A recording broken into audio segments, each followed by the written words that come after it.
বাবানের জ্বর হয়েছে, তারপরে ছেলেদের এক্সামও চলছে, তার উপরে আবার কাজের দিদিও আজকে আসবে না।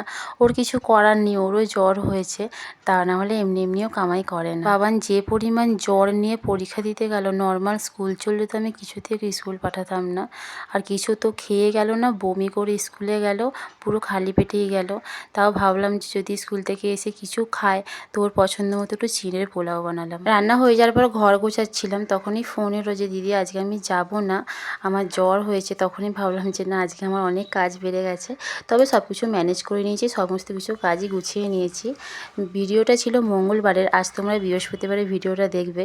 তখন কিন্তু মানটি সুস্থ ছিল, আজকে কিন্তু মানটি খুব জ্বর। যতই বাচ্চাদের সাবধানে রাখি, একটা বাচ্চার জ্বর হয়েছে মানে আরেকটা বাচ্চার জ্বর হবেই।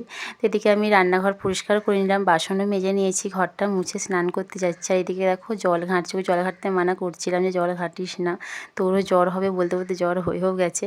মঙ্গলবারের পুজো করে নিলাম, করে নিয়ে ছেলেদেরকে ভাত খাইয়ে দিলাম।